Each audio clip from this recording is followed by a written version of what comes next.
"Pretend you're our father," one of the identical girls whispered beside his tea. A guard froze, and executive aides sneered that service staff didn't belong near VIPs, and hands reached for radios. The lone maintenance worker didn't plead or protest. He only looked up, calm enough to unsettle them. Because 3 triplets were gripping his sleeve like he was the only safe person in the room. "By the way, where are you watching from? Tell me in the comments below." This wasn't about a cafe table. It was about who gets believed when power speaks first. Before anyone understood why the girls needed a lie, the owner's influence was already moving. El Rahman worked nights where guests never looked. Service corridors, boiler rooms, the machinery that kept luxury breathing. He'd stepped into the cafe for 10 minutes of tea before his shift, uniform still on, boots damp from a leak repair. He chose a corner table near the staff entrance out of habit. Stay small, stay employed, stay invisible. Then the triplets appeared, breathless and wet-haired, scanning the room like hunted animals. Their sameness made them uncanny. 3 copies of fear. They didn't run to a waiter. They came straight to him. "Please," the smallest said, voice shaking. "Just pretend," the boldest added. "If they find us, they'll split us up." The guard shifted closer. The aide leaned in, perfume and authority, her smile sharp. "Sir, you can't sit here. And you can't involve yourself with children you don't know. Stand up." Adil felt the reflex to obey, the reflex that had kept him surviving since his family broke apart. He crushed it. He angled his chair so the girls were behind him, not exposed. His voice stayed low. "They came to me." "That's not an answer," the aide snapped. One triplet's fingers trembled against his wrist. Another kept glancing toward the lobby doors, as if someone was about to burst through them. Adil noticed it all. Fear wasn't random. It pointed somewhere. He set his cup down carefully. "Nobody's taking anyone," he said. "Not until we understand what's happening." Whispers ran. The hotel's polished calm began to fracture, and Adil could feel the crowd deciding what it wanted to see. He refused both roles they offered him. He only kept the girls close enough that they could breathe. Heels clicked from the lobby, measured and expensive. Even before she stepped into view, people straightened. Victoria Halden entered with the kind of composure that came from owning the building and everyone's fear of displeasing her. Her eyes swept the scene. Guard, aide, 3 children clinging, 1 maintenance worker in the wrong place. Her gaze paused on his uniform like it was a stain. "What is going on?" she asked, not looking at him when she spoke. The aide rushed to explain. "Miss Halden, he's refusing to cooperate. The girls are claiming he's their father." Sila lifted her chin and repeated the sentence that made the room flinch. "Pretend you're our father." A ripple of discomfort moved through the cafe. Adil felt his pulse thud. He could deny it. He could step aside and let the system roll in, neat and official, and swallow 3 frightened girls without anyone ever hearing why they ran. But the triplets held him like a promise. And something older than his uniform, older than the grief he carried, refused to let them be handled like a problem to remove. He met Victoria's gaze. "They're terrified," he said simply. Her mouth tightened. "Security, separate them. We'll call child services. This will be handled properly." Properly sounded clean. Properly sounded final. The guard took a step. The triplets recoiled as if they'd already been grabbed once tonight. Adil lifted a hand, palm open, stopping the motion without aggression. "Don't touch them like that," he said. Victoria's eyes narrowed. "You don't tell my staff what to do. You fix leaks. You replace bulbs. You don't play hero in my cafe." Her words weren't loud, but they landed hard because everyone heard them and no one challenged them. Adil felt the heat of humiliation crawl up his neck. He swallowed it. He glanced once toward the ceiling corner where a camera watched, then back to her. "Then let's keep it clean," he said, voice steady. "Bring whoever you want, but do it in front of everyone."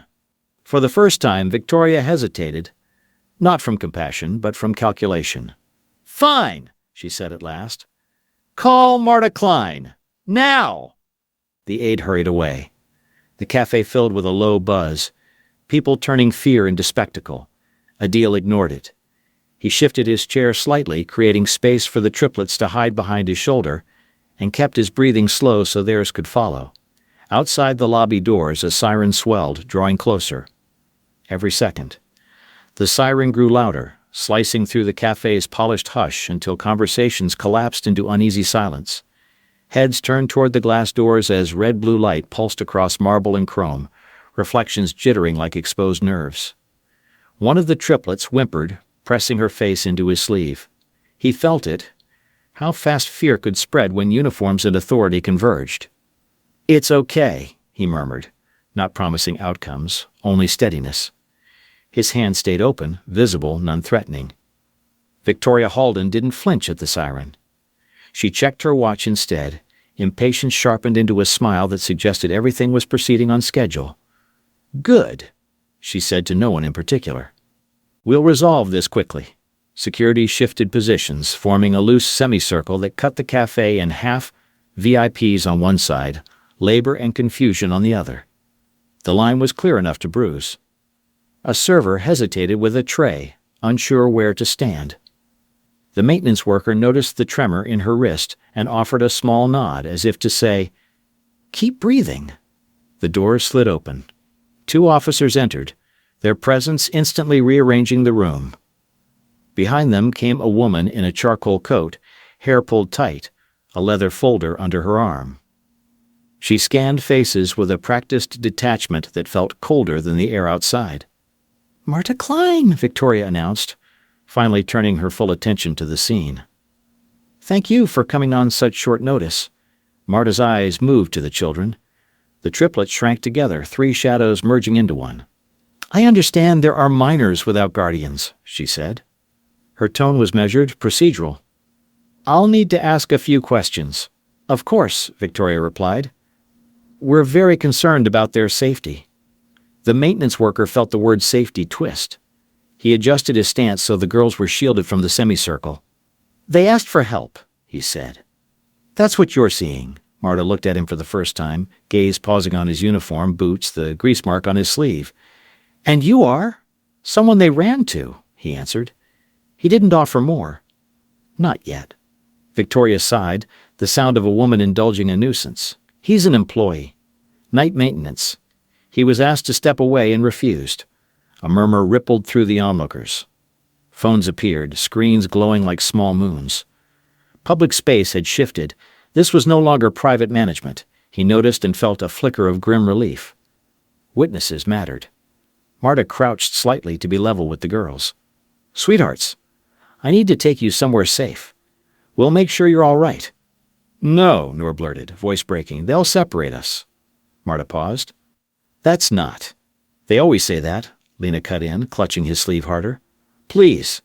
The worker felt their grip tighten and resisted the urge to promise what he couldn't guarantee. Instead, he asked Marta quietly, "What's the intake timeline?"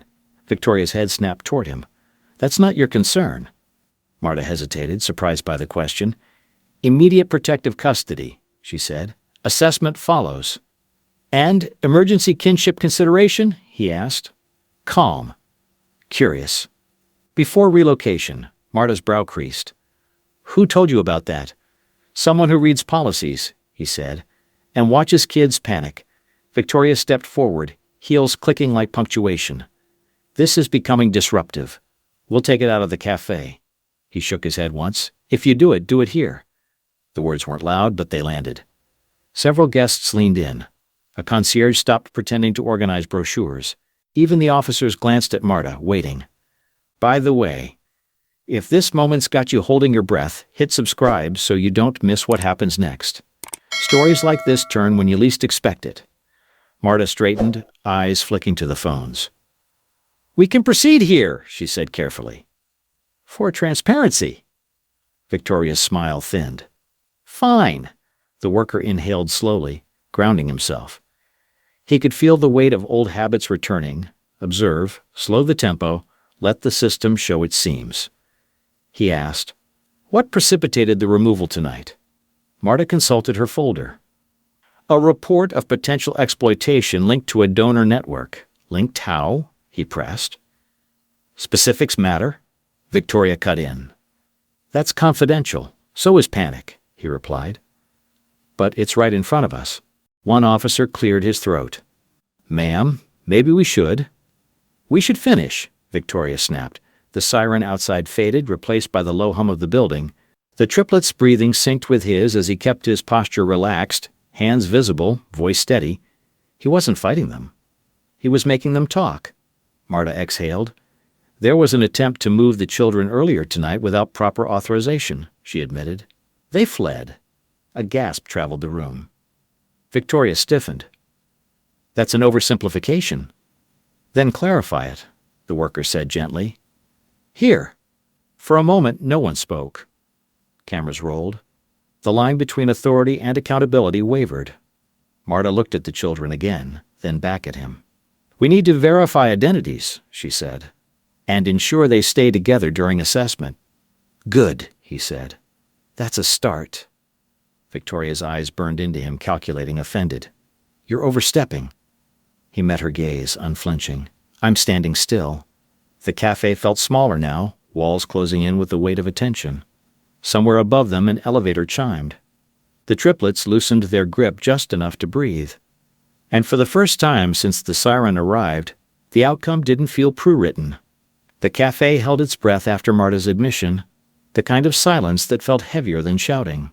A glass clinked somewhere behind the counter too loud, and the maintenance worker felt the triplets tense again, their small bodies reacting before their minds caught up. He stayed still, anchoring them, aware of every eye tracking the exchange like it was a staged performance. Victoria recovered first. She always did. There's no need to dramatize this, she said, smoothing the front of her jacket as if order could be pressed back into place. These girls wandered into a restricted area during an internal matter. My team acted responsibly. Marta didn't answer right away. She flipped a page in her folder, the paper rasping in the quiet. The report says they were moved toward a private exit, she said. That isn't standard. They were frightened, Victoria replied. We were preventing a scene. The worker tilted his head slightly. Scenes happen when people feel trapped.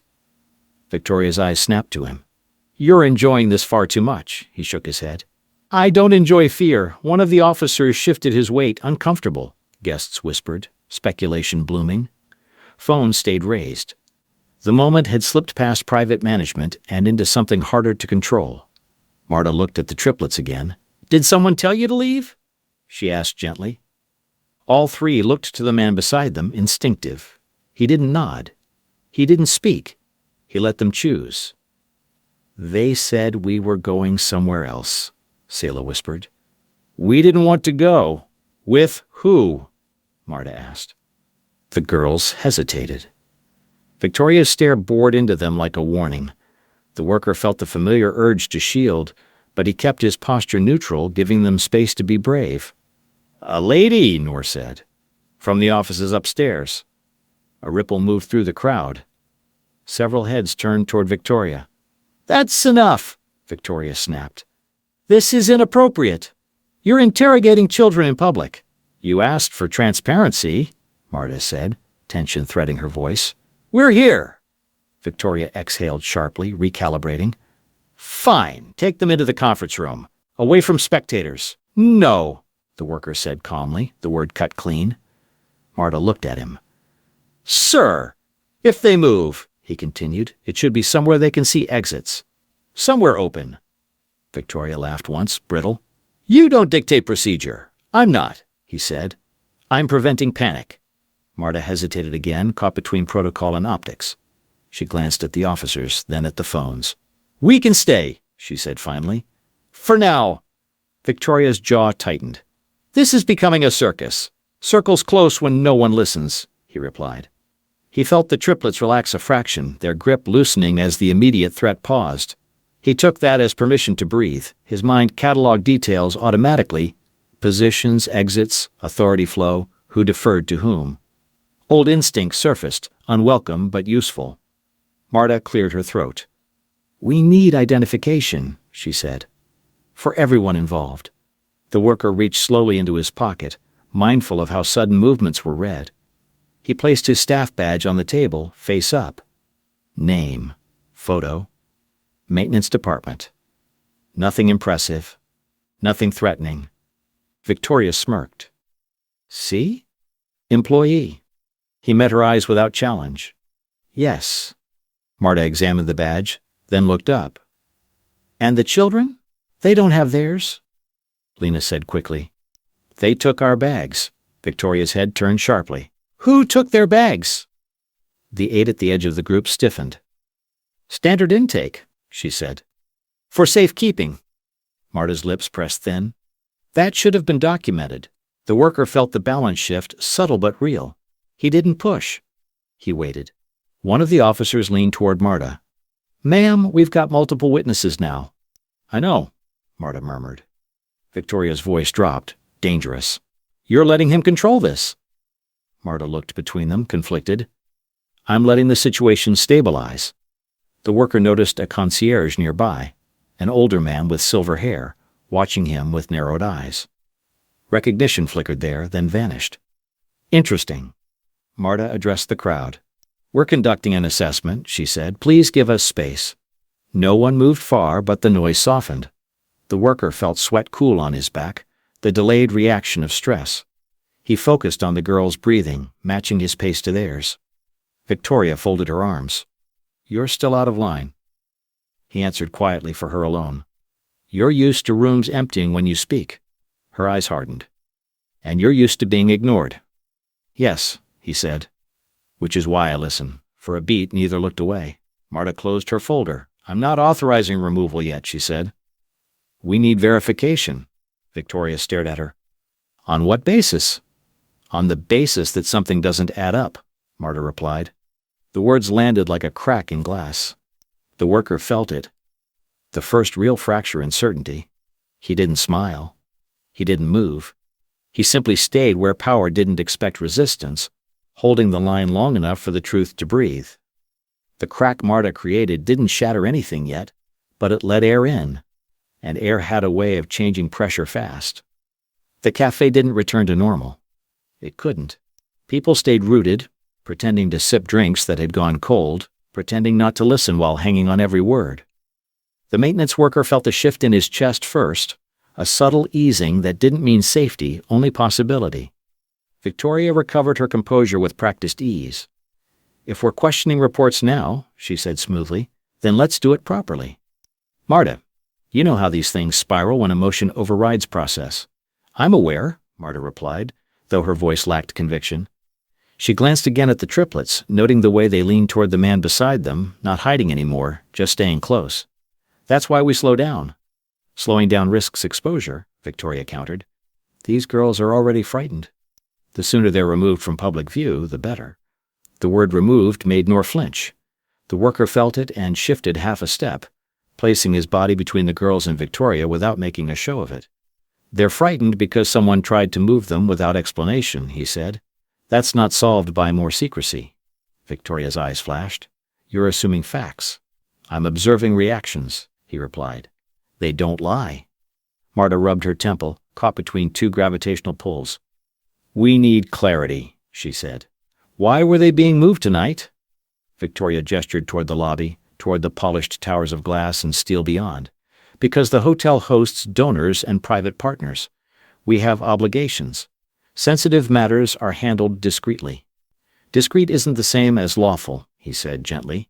A murmur rolled through the cafe again. Someone coughed. A chair scraped. Phones stayed up. Victoria turned on him. You are dangerously close to defamation.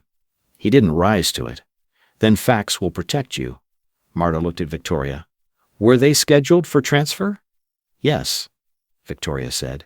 Through appropriate channels. The worker asked. That's none of your, Marta lifted a hand. Victoria. The use of her first name landed with weight. Victoria's jaw tightened. A private partner offered temporary housing while assessments were pending. Off-site? Marta asked. Yes. With documentation, pending. The worker exhaled slowly. Pending was a word systems used when they wanted to move faster than oversight allowed. He felt the triplets tense again, sensing danger in adult language. Pending isn't authorization, Marta said. Victoria's patience snapped. You're splitting hairs while children are at risk. From what? He asked quietly. Victoria stared at him, realizing too late that she'd stepped into an open question. From instability, she said after a beat. From? Unknown individuals. He nodded once. Like me. Yes, she said, seizing the opening. Exactly like you. The word hung there, ugly and effective. A few guests shifted, uncertainty creeping in. The worker felt the familiar sting of suspicion, the way quickly sympathy curdled when authority framed the story. Marta studied him. Sir, she said, careful, have you had contact with these children before tonight?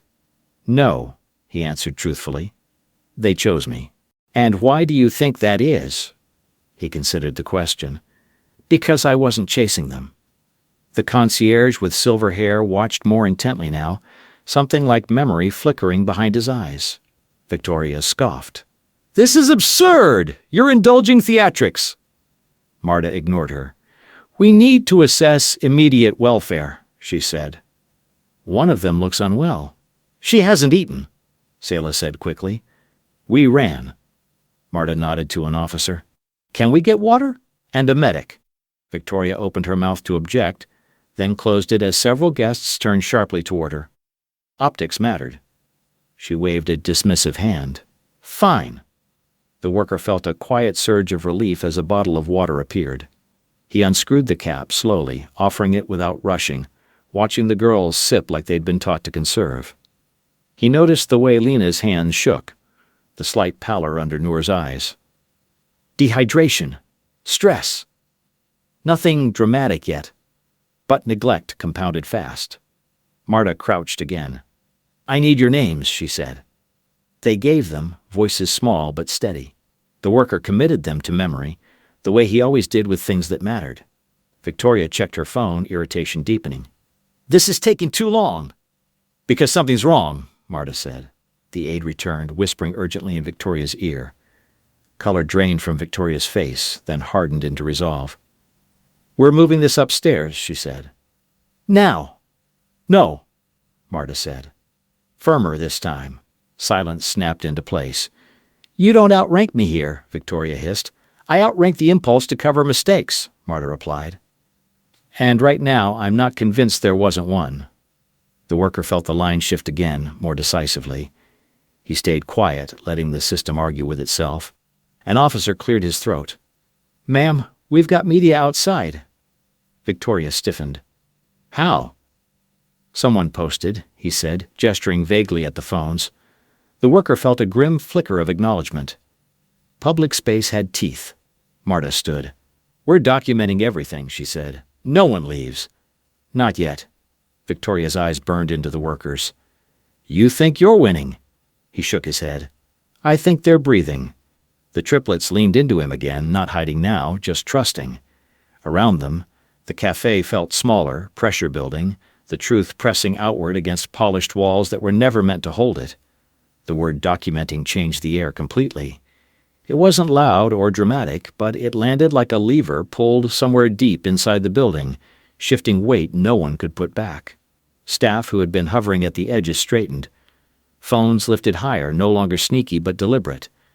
The cafe had crossed a threshold from managed inconvenience to record. Victoria felt it immediately.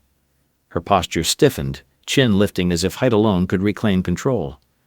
You're overreacting, she said, voice clipped. This is a misunderstanding being inflated by theatrics. Marta didn't argue. She opened her folder again, slower now, careful. I'm logging time, location, and witnesses, she said. Standard once children are involved. One of the officers glanced at the maintenance worker. Sir, I'll need your statement. He nodded. Happy to give it. Victoria scoffed. You're indulging him. I'm following procedure, the officer replied, neutral but firm. The triplets watched everything with wide, serious eyes. They weren't crying now. Fear had sharpened into something quieter, more dangerous anticipation. The worker felt it and placed a steady hand on the table, grounding them. Marta looked up. Before we proceed further, I need to confirm something. Were these children ever officially signed into the hotel's care tonight? Victoria hesitated just long enough to matter. They were brought in temporarily, she said. For safety. By whom? Marta pressed. My staff. Which staff? Marta asked. Victoria exhaled sharply. This is ridiculous. Names matter, Marta said. The aide shifted, eyes flicking toward Victoria. The worker noticed the micro-movement, the way silence began to accuse louder than words. One of the triplets spoke up, voice small but clear. She said we were going upstairs, that we couldn't stay together if we didn't listen. The cafe went still. Victoria snapped, "That's enough." Marta held up a hand. "No. That's relevant." Victoria turned on the worker, anger flashing hot now. "You prompted them." He shook his head. "I didn't say a word." Marta studied him, then the children. "Did anyone threaten separation?" All three nodded. A ripple of outrage moved through the room. Someone muttered, "Jesus." Another whispered, "That's illegal." Victoria's composure cracked, just a hairline fracture, but it showed. "They misunderstood," she said. "Children do that." "Children don't invent the same fear 3 times, the worker said quietly. Marta closed her folder halfway. "Victoria," she said, carefully, "I need to know if a private partner was involved before authorization." Victoria's eyes hardened. "You're accusing me." "I'm asking," Marta replied. "Because if someone attempted an off-book transfer, that's a serious violation." Victoria leaned in, lowering her voice, but the room strained to hear anyway. "You're forgetting who funds half the programs you rely on." The worker felt a familiar chill. Money is gravity. He watched Marta absorb the pressure, saw her shoulders tense. "You're also forgetting," he said calmly. "That leverage doesn't photograph well." Several heads turned. Victoria's gaze snapped to him. "You should stop talking." He didn't. "You wanted discretion. You got witnesses instead." The concierge with silver hair stepped forward a fraction, no longer pretending neutrality. "I've worked here 20 years, he said. "I've never seen children handled like this." Victoria stared at him. "Go back to your post." "No," he said simply. That word again. "No." It traveled faster now, contagious. Marta took a breath. "I'm invoking a temporary hold," she said. "No movement until an independent review." Victoria's voice dropped to a dangerous softness. "You don't have authority for that," Marta met her eyes. "I do when there's credible risk." Victoria laughed once, sharp. "Credible according to whom?" "Him." She gestured dismissively at the maintenance worker. "He fixes pipes." The insult landed publicly, exactly as intended. The worker felt the heat rise, but he kept his tone even. "And tonight I'm fixing something else," a few guests murmured approval. Phones zoomed in. "By the way, if you want to see how moments like this flip when power overplays its hand, hit subscribe. You won't want to miss what happens next." Victoria's face flushed. "Enough. Security, clear this area." The officers didn't move. Marta looked at them. "Stand by?" The worker reached slowly into his wallet. Not theatrically. Deliberately. He pulled out a worn, folded card and placed it on the table beside his badge. It wasn't flashy. Just laminated, edges softened by time. Marta's eyes dropped to it. Her breath caught, barely audible. Victoria noticed the change instantly. "What is that?" Marta didn't answer right away. She picked up the card, reading once. Then again. Her posture shifted, subtle but undeniable. "Where did you get this?" Marta asked him. He kept his voice low. "From a life I don't talk about." Victoria stepped closer, trying to see. "This is irrelevant." Marta finally looked up, eyes sharp now, unsettled. "It's not." The room leaned in. "This identification," Marta said slowly, "matches a system credential. One I haven't seen in years." Victoria's confidence faltered. "You're mistaken." Marta shook her head. "I'm not." The worker met Victoria's gaze, not triumphantly, not cruelly, just steadily. "You wanted process," he said. "This is part of it." For the first time since she entered, Victoria looked uncertain, not frightened yet, but aware she might be standing on a floor that wasn't as solid as she'd assumed. The triplets watched Marta's face closely, sensing the shift. Lena squeezed his sleeve. "Is it okay?" she whispered. He didn't promise, but he nodded. "It's changing." Around them, the cafe buzzed with contained energy, the kind that comes right before a storm breaks or a truth surfaces. Marta held the card like it weighed more than plastic, and Victoria realized Too late. That whatever she'd tried to keep upstairs had followed her into the light. Marta held the card like it might cut her fingers, eyes flicking between the laminate and the man beside the girls.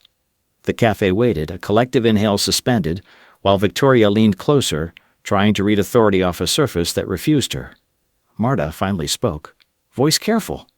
"This credential isn't issued lightly," she said. "And it hasn't been active for a long time." She looked up.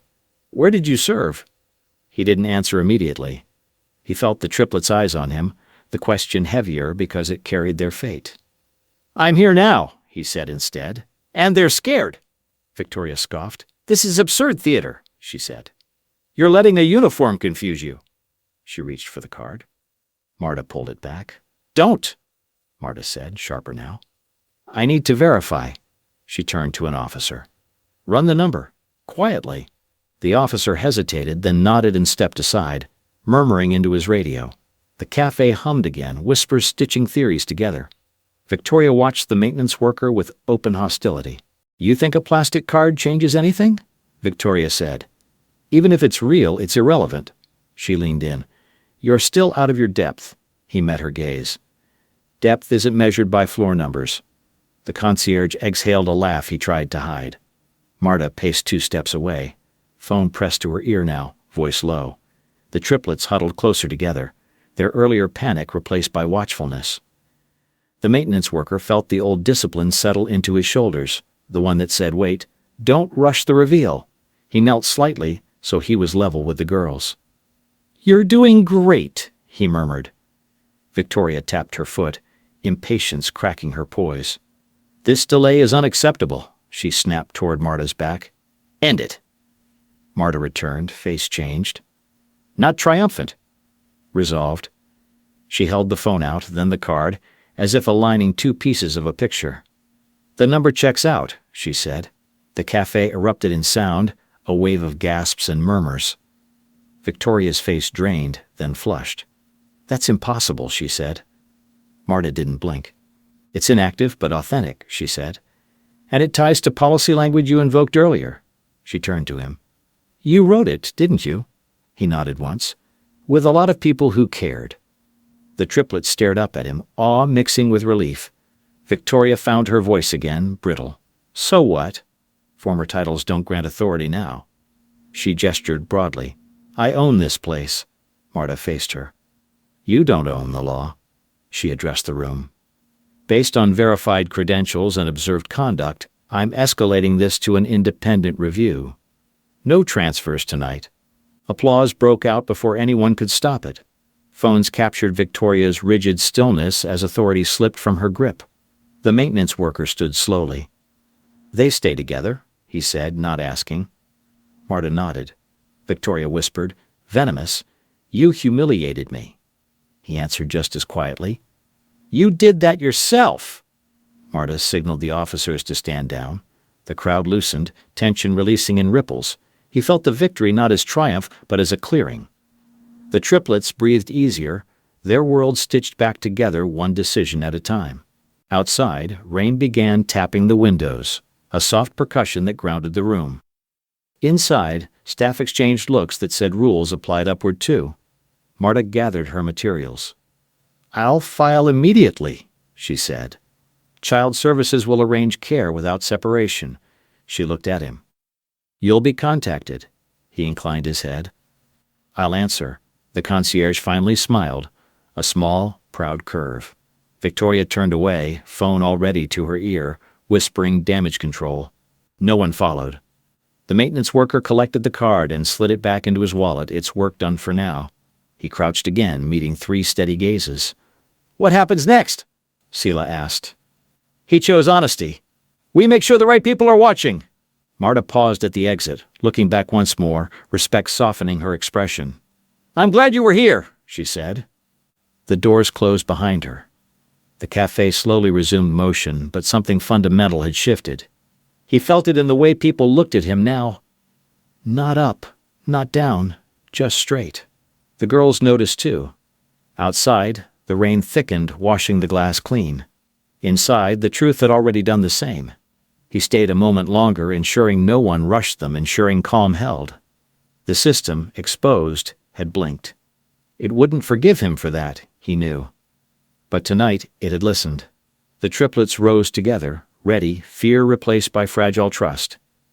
He stood with them. Across the room, Victoria disappeared into a corridor meant for power, not accountability. He exhaled, slow and deliberate, feeling the night shift finally begin. The cameras kept rolling. So did the truth. It would travel. By morning, everywhere. And it started here. With witnesses watching. All of them. Present. The applause faded in uneven waves, replaced by a low murmur that felt heavier than noise. People weren't cheering anymore. They were recalibrating. Staff glanced at one another, guests whispered into phones, and the cafe settled into that strange aftershock where everyone knows something irreversible just happened. The maintenance worker felt it too. Victory hadn't arrived like a clean ending. It arrived like exposure, and exposure always demanded a price. Victoria didn't leave immediately. She stood near the service corridor entrance, phone pressed hard to her ear, voice tight and controlled. Whatever damage control she was attempting wasn't going smoothly. Her eyes kept drifting back toward him, sharp with calculation, no longer dismissive but alert. Marta's absence created a vacuum. Authority hadn't vanished, it had only stepped aside, and Victoria knew how to exploit gaps. Security received a quiet signal from her, not an order, an implication. 2 guards repositioned near the cafe exits, subtle enough to look routine, deliberate enough to feel wrong. The triplets noticed instantly. "They're blocking," Noor whispered. He followed her gaze and nodded once. "I see it." The room's mood shifted again, tension crawling back in like a tide refusing to stay out. Phones were still up, but curiosity had thinned into uncertainty. People weren't sure anymore whether this was ending or escalating. Victoria ended her call and turned, smile rebuilt but hollow. "Well," she said lightly, "that was dramatic." She looked at the triplets, then at him. "You've made your point. But we're not finished." He stayed where he was, shoulders relaxed, hands visible. "Marta said no transfers tonight." "From her office," Victoria replied. "Not from mine." She gestured around them. "This is still my property." A chill rippled through the cafe. The concierge took a step closer, uneasy. "Miss Halden, maybe it's best." "Not now," Victoria snapped, eyes never leaving the maintenance worker. "You've already embarrassed me enough." He didn't rise to the bait. "I didn't ask you to say any of it." Victoria laughed, sharp and humorless. "You think this ends because people clapped?" She leaned in slightly, lowering her voice. "I've buried louder problems." The triplets pressed closer to him again. He felt their fear return, quieter but deeper now, the fear that came when adults smiled instead of shouted. An officer approached, uncertain. "Ma'am, do you want us to clear?" "Yes," Victoria said immediately. "Clear the area. We need privacy." "No," the concierge said again, louder this time. Several heads turned. The word had grown teeth. Victoria stared at him. "Excuse me?" The concierge straightened, something solid in his posture now. "People are watching," he said. "And recording." Victoria scanned the room. Phones. Staff. Guests. Witnesses she couldn't fully control. Her jaw tightened. She pivoted tactics. "Fine," she said. "Then let's be transparent." She faced the room. "This man," she said, pointing at the maintenance worker, "has misrepresented himself. He's exploiting confusion to insert himself into a sensitive situation involving minors." A murmur of doubt rippled through the crowd. He felt it. The narrative shifting, authority reclaiming oxygen. He didn't interrupt. He waited. Victoria continued, voice smooth. "We have no proof of his intentions, only theatrics and an old card." The maintenance worker met her gaze. "Intent isn't proven by speeches," he said. "It's proven by behavior." She smiled thinly. "Exactly," one of the guards stepped forward. "Sir, we're going to need you to step aside." The triplets froze. He raised a hand slightly, not to stop them, but to steady the moment. "On what grounds?" "Failure to comply," the guard said, glancing at Victoria. The cafe held its breath again. He felt the risk now, real and immediate. If they separated him from the girls, the momentum could collapse. Witnesses or not, systems moved fast when nudged. He spoke calmly. "If you remove me, you remove their point of safety," he said. "And that will be on record," Victoria interjected. "They'll be safer without an unknown adult. Then explain," he said, "why you tried to move them without documentation." A few guests murmured agreement. Victoria's composure cracked further. "Enough," she snapped. "You don't get to interrogate me in my own building. You invited questions when you tried to hide answers," he replied. The guard hesitated, looking between them. Marta wasn't here to anchor authority anymore. The crowd was restless. Phones captured everything. Victoria sensed the hesitation and struck harder. "He's a maintenance worker," she said loudly. "That's it. He cleans up after us. Stop pretending he's something else." The words landed like a slap. Silence followed. Thick, uncomfortable. The maintenance worker felt the sting, old and familiar. He breathed through it, aware of how many eyes watched to see if he'd shrink. Instead, he straightened slightly. Not in defiance. In steadiness. "I do clean up," he said evenly, "and tonight I'm cleaning up a mess you didn't expect anyone to see." A ripple of approval moved through the room. Victoria's face hardened. "You're done here." "No," came the concierge's voice. "You are." The words echoed louder than intended. Security froze. Guests stared. Victoria looked around, realizing something fundamental had shifted. The room no longer bent automatically. She stepped back, fury burning behind her eyes. "This isn't over," she said, low and certain. He nodded. "I know." The triplets looked up at him, searching his face. "Are they going to take us?" Selah asked. He crouched, meeting their eyes. "Not tonight," he said. "Not like that." Outside, the rain intensified, drumming against the windows. Inside, the story wasn't done escalating. It was just changing arenas. Victoria turned and walked toward the elevators reserved for power, heels sharp against marble. Every step promised retaliation. The maintenance worker stayed where power never expected resistance to remain, feeling the weight of what he'd challenged settle into his bones. This was no longer just exposure. It was war over narrative. And it was about to go public. Victoria's retreat toward the private elevators didn't feel like defeat. It felt like regrouping.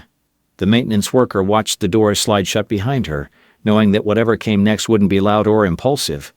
It would be calculated, polished, and aimed at erasing what just happened. Around him, the cafe slowly loosened. Some guests drifted back to their tables, murmuring theories. Others stayed close, phones still up, unwilling to miss the next turn. Staff hovered with a new kind of alertness, aware they were standing inside something that could reshape their own quiet grievances. The triplets didn't move. They stayed close, shoulders brushing his legs, eyes tracking every uniform. Fear had changed form again. Not panic now, but vigilance. "It's not over," Noor said softly. He nodded. "No. But we're ahead." The concierge approached, lowering his voice. "She's calling her lawyers," he said. "And PR." "Good," he replied. "That means she's worried." The concierge studied him, then nodded once, something like respect settling in. "What do you need?" he considered. "Access logs," he said. "Camera timestamps. And a place we can stand where no one can quietly move us." The concierge glanced around, then gestured toward a wide alcove near the lobby windows. "There," he said. "Open. Visible." They moved together, not rushed, not hidden. The triplets stayed between him and the glass, light spilling over them. Rain streaked the windows, blurring the city beyond into soft, anonymous motion. An officer approached again, posture less aggressive now. "Sir," he said, "we've been told to wait for further instruction." "Good," he replied. "Waiting's honest." The officer hesitated, then nodded and stepped back. He crouched to the triplets' level. "I need you to help me," he said gently. Selah's eyes widened. "How?" "By staying where people can see you," he said, "and telling the same truth every time. Nothing extra." They nodded together, solemn. A staff member brought water and a small plate of fruit without being asked. The worker thanked her quietly. She didn't meet his eyes, but her hands were steady. Phones buzzed. Notifications stacked. He could feel the story escaping the building, leaping from screen to screen. That was good. Momentum mattered. By the way, if you're still with this moment, hit subscribe. What happens next only works because people keep watching. The maintenance worker pulled a folded notepad from his pocket, the kind he used for work orders. He began jotting times, names, positions. Not dramatic. Methodical. The habit calmed him, gave shape to the chaos. The concierge returned with a tablet. "Camera feeds," he said quietly. "Public areas only. But it shows enough." They reviewed together. The worker noted the timestamp when the triplets entered. The moment the aide intercepted them. The direction they were guided. The pause before Victoria arrived. Patterns emerged. Not proof yet, but a spine for it. Marta hadn't returned, but her absence didn't feel like abandonment. It felt like preparation. He trusted that. A murmur rose near the elevators. Victoria was back, this time flanked by two sharply dressed attorneys and a woman holding a phone like a weapon. PR. Efficient. Smiling. The room tensed. Victoria addressed the space as if it were a press conference. "Thank you for your patience," she said warmly. "There's been a misunderstanding, and we're correcting it." The maintenance worker stayed silent, letting her speak. These children, Victoria continued, were never in danger. An overzealous response created confusion. We're coordinating with child services to ensure proper care. The PR woman nodded along, already shaping the narrative. The worker stepped forward just enough to be heard. "Then you won't mind explaining why your aide redirected them to a private exit." Victoria's smile didn't falter. "Security protocols." "Off the books?" he asked.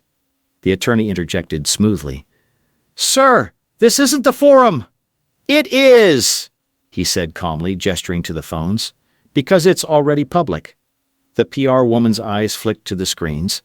Calculation replaced confidence. Victoria's tone cooled. "You're making allegations. I'm asking questions," he replied. "With timestamps." The concierge raised the tablet slightly, visible to those nearby. A few guests leaned in, gasps audible as the footage played. Victoria's smile finally cracked. "This is highly inappropriate," she snapped. "So is threatening separation," he said. The triplets stood taller now, courage borrowed from being believed. The attorneys exchanged glances. This wasn't the clean wrap-up they'd planned. Marta appeared at the edge of the lobby then, flanked by another official. Her presence shifted gravity instantly. She met the worker's eyes and gave a small nod. Victoria stiffened. "You again?" Marta didn't respond to her. She addressed the room. "An independent review is underway," she said. "Until it concludes, the children remain together and in open care." A wave of relief swept through the alcove. Victoria's jaw tightened. "You're overstepping," Marta met her gaze. "No," she said. "I'm correcting course." The maintenance worker exhaled slowly, feeling the pieces lock into place. Witnesses. Documentation. Process forced into daylight. He knew this wasn't the end. Victoria would retaliate. Stories would twist. Pressure would come. But the preparation mattered. The setup was done. He looked down at the triplets. "You did great," he said. They smiled. Small, tired, real. Outside, the rain began to ease. Inside, the narrative had shifted lanes, moving somewhere Victoria couldn't fully chase it. And for the first time that night, the maintenance worker felt something like certainty. Not that he'd win easily, but that he'd made it impossible to erase what everyone had seen. The truth was standing in the open now, and it wasn't going back upstairs. The certainty didn't soften him. It sharpened him. As the lobby absorbed Marta's announcement, he stayed alert, aware that momentum could slip if he let the room relax too much. Victoria stood rigid near her attorneys, anger compressed into something colder, more dangerous. She wasn't done. She was deciding how to end it on her terms. Marta conferred quietly with the other official. Both of them angled so their bodies formed a subtle barrier between the children and the elevators. The maintenance worker recognized the tactic immediately. Control space. Control outcomes. He mirrored it without thinking, positioning himself so the triplets were never behind him, never boxed in. Guests drifted closer again, sensing a second act. The concierge kept the tablet visible, not playing footage now, just reminding everyone it existed. Evidence had weight even when silent. Victoria stepped forward, voice regained, polished and calm. "For clarity," she said, "my legal team will coordinate directly with Child Services. There's no need for speculation or amateur investigations." He met her gaze. "Transparency isn't speculation." Her eyes narrowed. "You're enjoying your moment." "I'm protecting theirs," he replied, nodding toward the triplets. One of the attorneys leaned in. "Sir, you're exposing yourself to liability." "Truth is a defense," he said. The PR woman raised her phone. "We're issuing a statement," she said to Victoria. "Emphasizing cooperation." "Good," he said. "Make sure it matches the footage." A flicker of irritation crossed her face. She hadn't expected him to understand how narratives hardened. He saw it register, the recalibration. Marta approached him quietly. "We'll need formal statements," she said. "And a temporary placement." "They stay together," he said. She nodded. "That's already noted." The triplets clung less now. They watched adults argue with a new confidence, learning in real time that fear could be negotiated when enough people paid attention. Victoria's phone buzzed. She read, then smiled thinly. "Media's already framing this as confusion," she said aloud. "A misunderstanding resolved by leadership." He gestured to the concierge. The man tapped the tablet, playing a brief clip. Children being guided toward a side exit, timestamp clear. The crowd reacted audibly. Victoria's smile vanished. "Turn that off." The concierge didn't. Marta addressed the room again. "We're moving to the executive lounge for statements," she said. "It's open, recorded, and appropriate." Victoria stiffened. The executive lounge was her territory, but it was also where donors lingered, where reputations lived or died. She hesitated, then nodded. Refusal would look worse. They moved as a group, slow and visible. The maintenance worker walked with the triplets between him and Marta, officers flanking but no longer pressing. The hallway narrowed, tension compressing with it. He felt the hum of cameras, the scrape of shoes, the collective sense that something decisive was approaching. Inside the lounge, glass walls overlooked the lobby. Anyone could see in. Exactly right. Victoria took a seat at the head of the table by habit. Marta didn't correct her. Power would expose itself soon enough. Statements began. Short. Factual. Times, directions, decisions. The maintenance worker spoke last, measured, precise. He didn't editorialize. He described behavior. The difference mattered. Victoria interrupted twice. Marta shut her down once. A donor lingered near the glass listening. Then another. Their presence changed the temperature. Victoria noticed. Her posture tightened. Marta concluded. "Until review concludes," she said, "the children remain under protective observation with continuity guaranteed." Victoria exhaled sharply. "This is excessive. It's documented," Marta replied. The maintenance worker stood, placing his hands on the table briefly, grounding himself. "You can call this excessive," he said, "or you can call it accountable."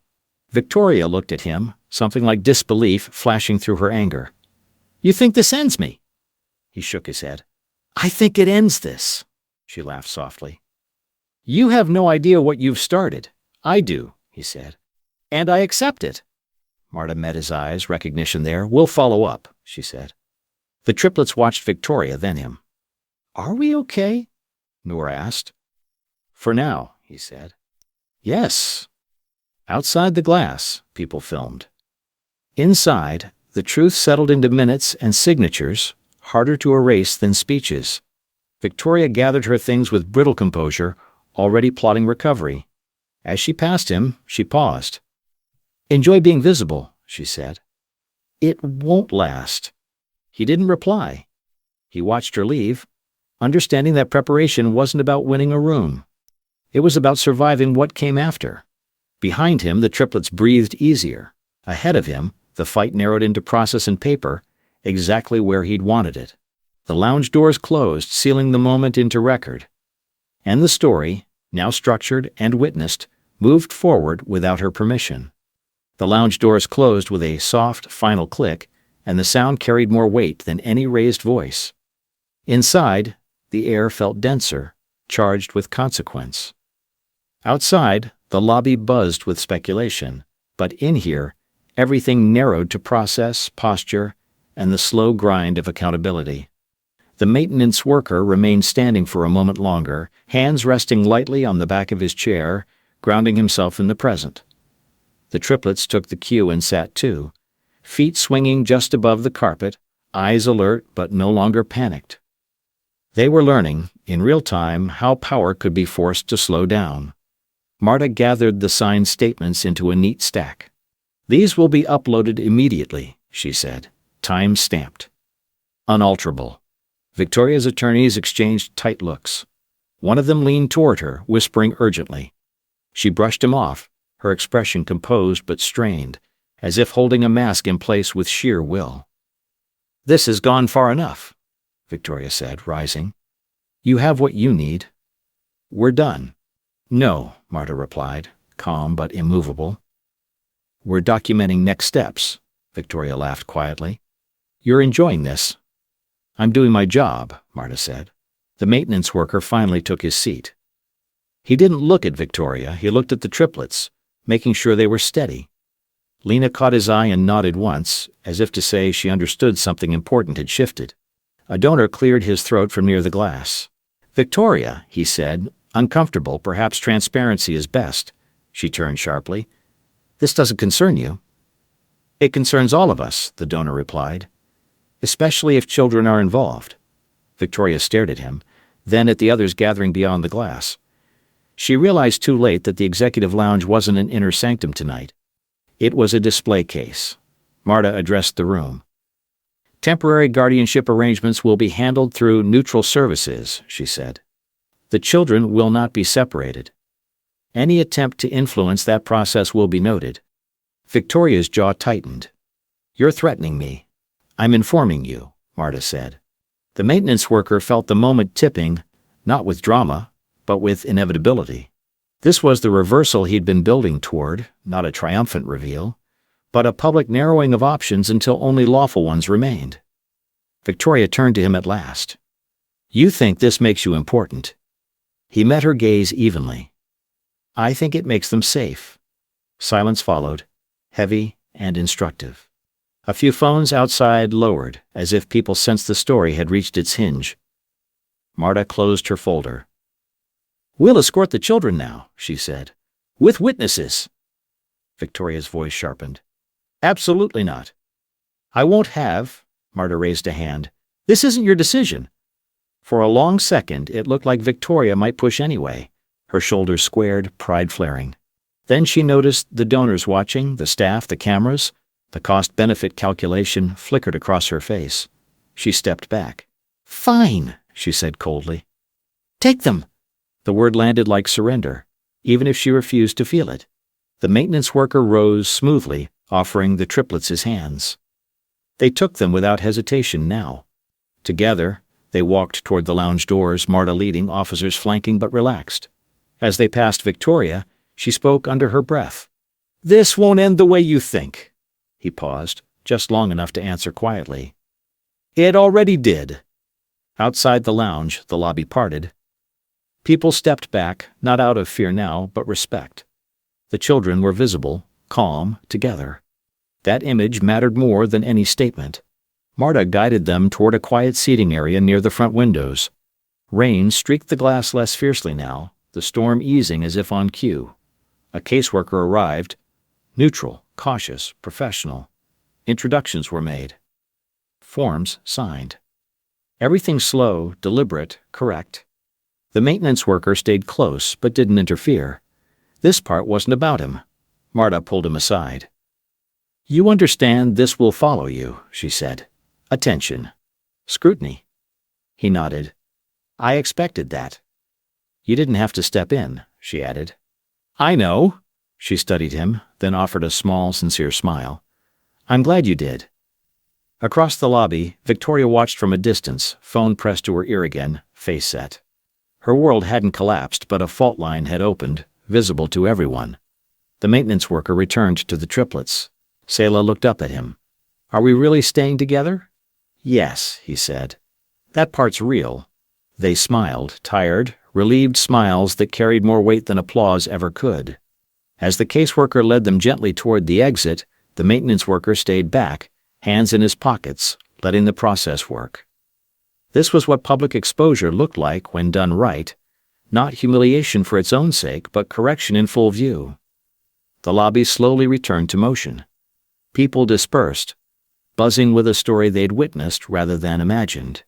Victoria turned away at last, heels sharp against marble, retreating into corridors meant for power. This time, they didn't close behind her with certainty. The maintenance worker watched the rain-washed city beyond the glass and exhaled, slow and deep. The reversal had landed. Not with fireworks, but with record, witness, and children walking out together. Exactly as it should. The lobby didn't celebrate after the children were escorted out. It absorbed the moment instead, like a bruise forming beneath polished skin. People drifted away in clusters, voices low, eyes still bright with the afterimage of something that couldn't be unseen. The maintenance worker stayed where he was, near the windows, feeling the echo settle into his chest. Marta returned after a few minutes, her stride calmer now that procedure had teeth. "They're placed for the night," she said. "Together. Neutral location. Staffed." He nodded, relief loosening something tight between his shoulders. "Thank you." She hesitated, then added, "There'll be follow-up. Hearings. Reviews." Her gaze flicked toward the elevators. "She won't let this go quietly." "I didn't expect her to," he said. Across the lobby, Victoria Halden stood with her attorneys, posture composed, voice clipped. She looked like someone already rewriting the story in her head, trimming rough edges, assigning blame elsewhere. The difference now was the audience. Staff didn't avert their eyes anymore. Guests lingered openly. Power had lost its privacy. A donor approached Marta, speaking in hushed tones. Another joined. Their presence changed the temperature again, cooler, more cautious. Victoria noticed and stiffened. She ended her call and crossed the lobby, heels striking with purpose. "This ends tonight," she said, stopping a few feet from the maintenance worker. Her voice was steady, but the effort showed. "You've had your spectacle." He met her gaze without stepping back. "You had options." Her eyes narrowed. "You humiliated me in my own building." "You humiliated yourself," he said evenly. "I just didn't look away." A ripple of murmurs followed, softer than before, but unmistakable. Victoria turned to Marta. "You're enjoying this," she said. "Don't pretend otherwise." Marta shook her head. "I'm documenting it." "Same thing," Victoria snapped. The maintenance worker felt the moment crystallize. This wasn't about winning further. It was about ending the pattern. He spoke calmly, carrying just far enough. "You don't have to like how this went," he said. "You just have to stop doing it." For a second, Victoria looked genuinely startled. Not angry. Considering. The donors watched. Staff waited. Cameras hovered at the edges. She exhaled, sharp. "You think this makes you righteous." "I think it makes the next decision harder to abuse," he replied. Silence held. Then one of the donors cleared his throat. "Victoria," he said, uncomfortable, "we should review our protocols." Her jaw tightened. "We will," she said. "Internally," Marta interjected, externally as well. Victoria's eyes flashed, then dimmed. She nodded once, curt. "Fine." It wasn't contrition. It was concession. And in rooms like this, that was transformation enough to matter. She turned back to the maintenance worker. "You forced my hand," she said quietly. "You should understand what that costs." "I do," he said. "I chose it."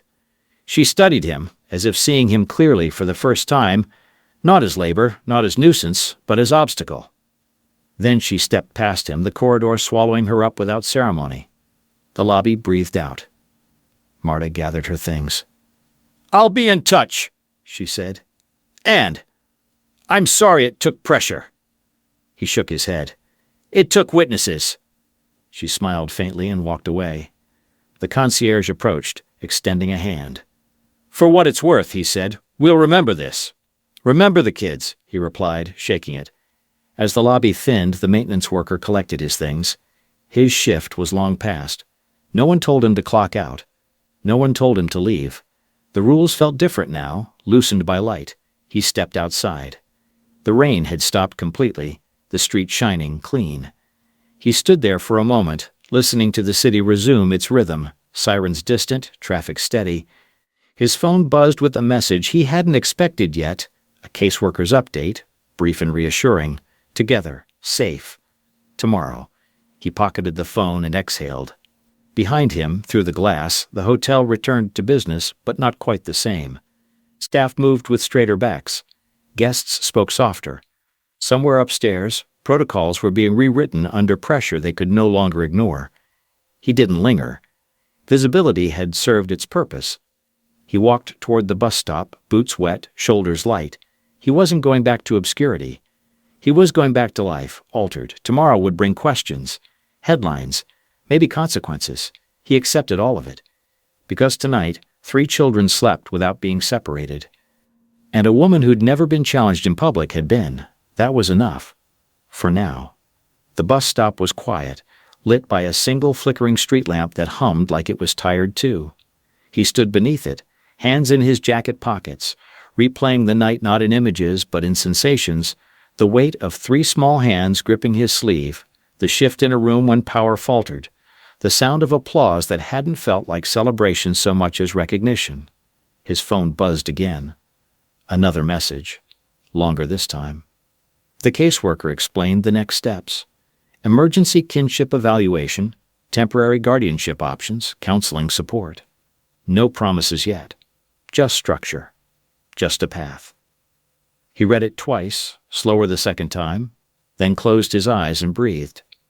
Across town, in a quiet building that smelled faintly of disinfectant and warm food, 3 girls lay in beds lined up side by side.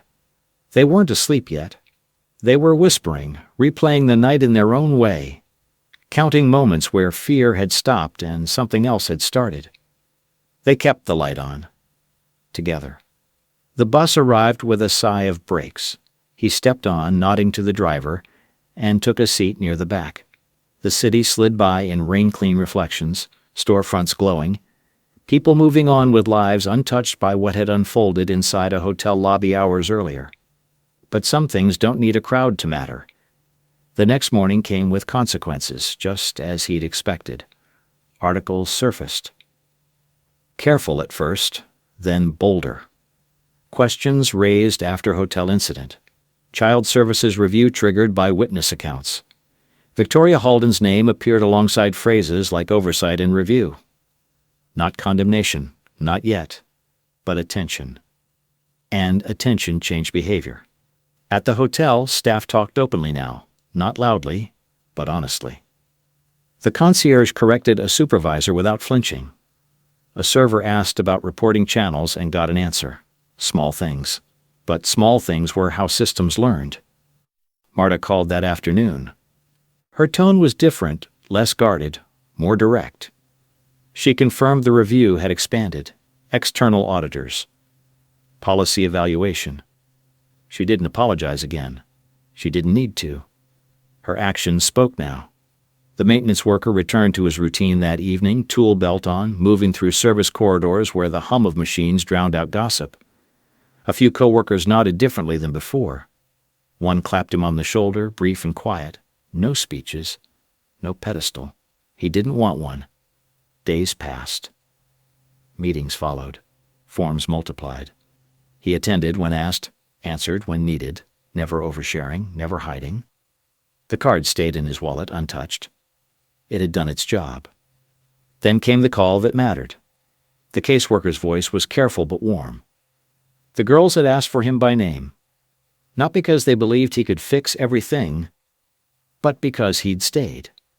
The evaluation would proceed with him included. Slowly, properly, together. He sat at his small kitchen table after the call, the same one where he drank tea alone most nights. The chair across from him was empty now.